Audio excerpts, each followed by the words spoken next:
देश भर में एसआईआर की तारीखों का ऐलान करेगा चुनाव आयोग। पहले चरण में 10 से 15 राज्य हो सकते हैं शामिल। 2026 विधानसभा चुनाव में शामिल होने वाले 5 राज्य भी शामिल: पश्चिम बंगाल, असम, तमिलनाडु, केरल और पुडुचेरी। एसआईआर को लेकर आज चुनाव आयोग की प्रेस कॉन्फ्रेंस। चुनाव आयोग की घोषणा से पहले ही राजनेताओं की बयानबाजी तेज।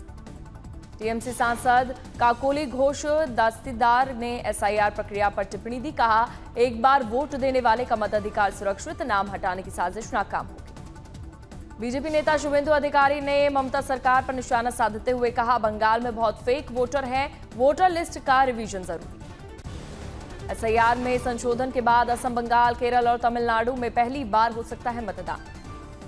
एसआईआर का महाराष्ट्र के सीएम देवेंद्र फडणवीस ने किया स्वागत। कहा, इसके लिए 2012 में ही मैंने हाईकोर्ट में दायर की थी याचिका।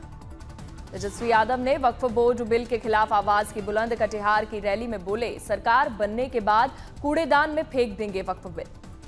कांग्रेस सांसद तारिक अनवर ने तेजस्वी के बयान का समर्थन किया। कहा, हर पार्टी की अपनी नीति है, महागठबंधन की सरकार बनेगी तो बिल को रोकने पर विचार होगा। सीपीआई-एमएल लिबरेशन के महासचिव का ऐलान, अगर इंडिया गठबंधन की सरकार आई तो बिहार में वक्फ संशोधन कानून लागू नहीं होगा। बीजेपी ने तेजस्वी और महागठबंधन के बयानों को संविधान विरोधी बताया। सम्राट चौधरी बोले, महागठबंधन नेताओं को नहीं पता कि राज्य सरकार संसद के बिल को रोक नहीं सकती। तेजस्वी ने बिहार चुनाव में लगाई वादों की झड़ी। कहा, अगर सरकार बनी तो पंचायत और ग्राम पंचायत मुखिया को देंगे पेंशन। बढ़ई, कुम्हार और लोहार जाति के लोगों से भी तेजस्वी ने वादा किया। 5 लाख रुपए तक का ब्याज मुक्त लोन देने का ऐलान। तेजस्वी यादव ने बिहार में बदलाव का ऐलान किया। कहा, एनडीए को 20 साल दिया, हम बस 20 महीने का वक्त मांग रहे हैं। 28 अक्टूबर को महागठबंधन का आ सकता है घोषणा पत्र। आरजेडी, कांग्रेस समेत सभी सहयोगी पार्टी रखेंगी विजन। बिहार के वजीरगंज के विधायक वीरेंद्र सिंह को विरोध का करना पड़ा सामना। गांव वालों ने लौटाया बैरक। टिकारी विधानसभा के विधायक अनिल कुमार की फजीहत, जनता के सवालों का नहीं दे पाए जवाब, मांझी की पार्टी से उम्मीदवार। बिहार चुनाव को लेकर 2 नवंबर को पटना में रोड शो करेंगे पीएम नरेंद्र मोदी। इसी दिन नवादा और आरा में रैलियों को भी करेंगे संबोधित। अमित शाह 29 अक्टूबर से बिहार दौरे पर चुनावी तैयारी और रणनीति पर करेंगे चर्चा। छठ पूजा के बाद कांग्रेस का भी चुनाव अभियान शुरू। राहुल गांधी 29 से 30 अक्टूबर को रहेंगे बिहार दौरे पर।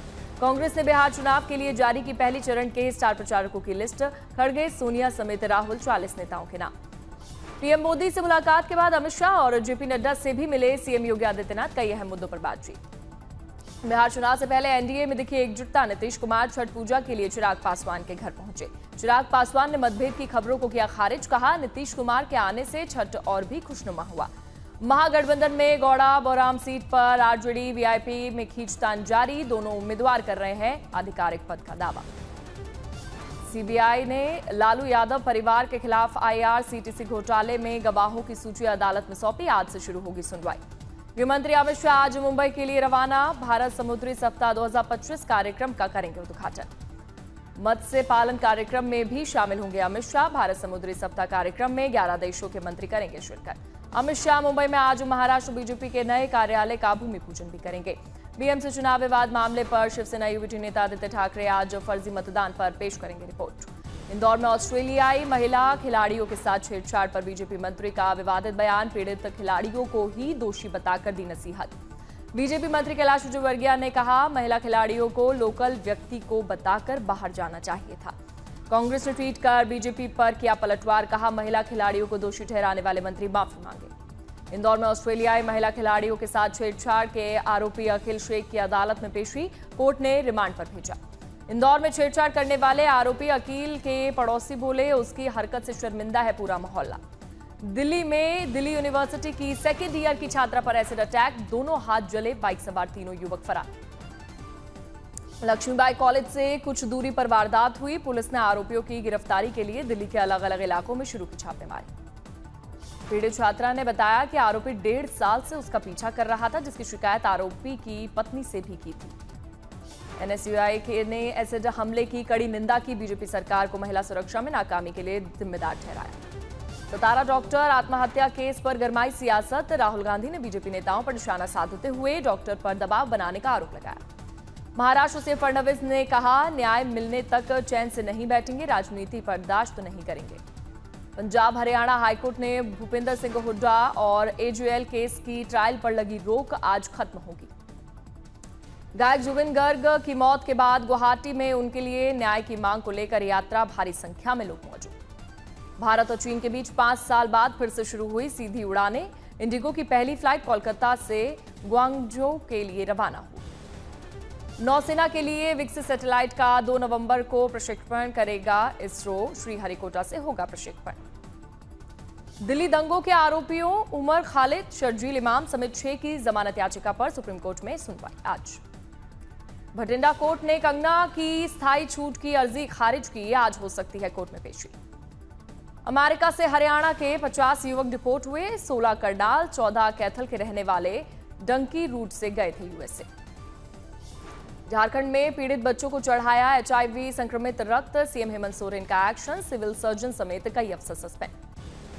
छठ महापर्व का आज तीसरा दिन। देश भर में छठ घाटों पर व्रती डूबते सूर्य को अर्घ्य देंगे। कल सुबह उगते सूर्य को दिया जाएगा अर्घ्य। इसके बाद ही व्रती अपना पारण करते हैं और 4 दिवसीय छठ महापर्व होता है संपन्न। पटना में मंत्री नितिन नबीन ने परिवार के साथ की खरना पूजा। छोटी बच्चियों को ग्रहण करवाया गया प्रसाद। पटना में मंत्री अशोक चौधरी ने अपने घर पे खरना पूजा की। केंद्रीय मंत्री धर्मेंद्र प्रधान के साथ राजीव रंजन भी मौजूद रहे। सूरत में तापी नदी का जलस्तर बढ़ने के कारण छठ पूजा के लिए बनाई गई 2000 वेदी नष्ट। नदी के किनारे बने मंडप भी पानी में डूबे। 10,000 लोगों की पूजा पर असर। दिल्ली में छठ पर सांस्कृतिक कार्यक्रम का आयोजन। बीजेपी सांसद और भोजपुरी सिंगर मनोज तिवारी ने छठ गीतों से बांधा समा। वाराणसी में छठ को लेकर लोगों में उत्साह। भगवान सूर्य को अर्घ्य देने के लिए घाटों की सफाई में जुटे लोग। ओडिशा में भी छठ महापर्व की रौनक। छठ पूजा सामग्रियों से पटे बाजार। खरीदारी के लिए उमड़ रही है लोगों की भीड़। रांची के बाजारों में भी दिख रही है छठ की छटा। पूजा पाठ के सामान खरीदने के लिए दुकानों पर ग्राहकों की भीड़। पटना के दीघा घाट पर छठ पूजा में खरना का प्रसाद बनाने से पहले गंगा जल लेने पहुंची व्रती महिलाएं। कहा, छठी मां ने हमारी मनोकामनाओं को किया पूरा। सूरत में बीती रात को हुई मूसलाधार बारिश। कई इलाकों में सड़कों पर भारी जलभराव। भारी बारिश के चलते लोगों की मुश्किलें बढ़ी। जल जमाव के बीच बंद पड़े लोगों के वाहन। बंगाल की खाड़ी में गंभीर चक्रवाती तूफान के आने के कारण आशंका के चलते आंध्र प्रदेश में रेड अलर्ट जारी किया गया। मौके पर सेना तैनात। चक्रवाती तूफान मोन्था 28 अक्टूबर को आंध्र तट से टकराएगा। ओडिशा में अलर्ट। सभी अधिकारियों की छुट्टियां रद्द। मौसम विभाग के अनुसार तमिलनाडु में भारी बारिश का अनुमान, क्योंकि दबाव का क्षेत्र तीव्र होकर गहरे दबाव में बदल रहा है। गुजरात के नवसारी और डांग जिलों में बीती रात तेज हवा के साथ भारी बारिश। बेमौसम बरसात से धान पकाने वाले किसानों को भारी नुकसान की आशंका। मुंबई में भी बिन मौसम बरसात। समंदर किनारे मरीन ड्राइव पर जमकर बरसा पानी। मध्य प्रदेश के कई जिलों में भी भारी बारिश हुई। इंदौर में बरसात से गिरा तापमान। महाराष्ट्र के कल्याण में पुलिस की कार्रवाई। 240 जवानों ने किया कॉम्बिंग ऑपरेशन। बदमाशों को उठक बैठक कराकर निकाला जुलूस। मुंबई पुलिस मुख्यालय के पास बाटा शोरूम में भीषण आग लगी। 12 दमकल की गाड़ियां राहत कार्य में जुटी। छत्तीसगढ़ के बेमेतरा में तेज रफ्तार कार ने कई वाहनों को मारी टक्कर। एक की मौके पर मौत हुई, कई लोग घायल। कार हादसे के बाद मृतक का शव लेकर थाने पहुंचे लोग। चालक और पुलिस के खिलाफ प्रदर्शन। एसपी ने केस दर्ज कर दिया। सख्त कार्रवाई का आश्वासन। गुना में बीजेपी नेता पर किसान की निर्मम हत्या का आरोप। बेटियों के साथ बदसलूकी, जीप से रौंदने और फायरिंग का आरोप। झांसी में श्रद्धालुओं से भरी 2 ट्रैक्टर ट्रॉली पलटी। एक महिला की मौत, 18 से अधिक घायल। मुरादाबाद में रेस्टोरेंट के और ऊपर के घर में लगी आग। एक की मौके पर मौत हुई, कई घायल। मौके पर दमकल की टीम कर रही है आग बुझाने का प्रयास। यूपी के सिद्धार्थनगर में मूर्ति विसर्जन के दौरान युवक की पिटाई का आरोप। 4 पुलिसकर्मियों पर एफआईआर। गिरफ्तारी के लिए 7 टीमों का गठन। सहारनपुर में टायर फैक्ट्री में विस्फोट। 2 की मौत। दमकल विभाग ने आग पर पाया काबू। यूपी के बांदा में धारदार हथियार से हमले में पीएसी कांस्टेबल गंभीर रूप से घायल। 3 गिरफ्तार, जांच जारी। ओडिशा के संबलपुर में नकली नोटों के रैकेट का भांडाफोड़। 3 गिरफ्तार। हाजीपुर वैशाली में कुख्यात अपराधी के घर पर एसटीएफ की छापेमारी। उमाशंकर सिंह का घर सील। अवैध हथियार बरामद।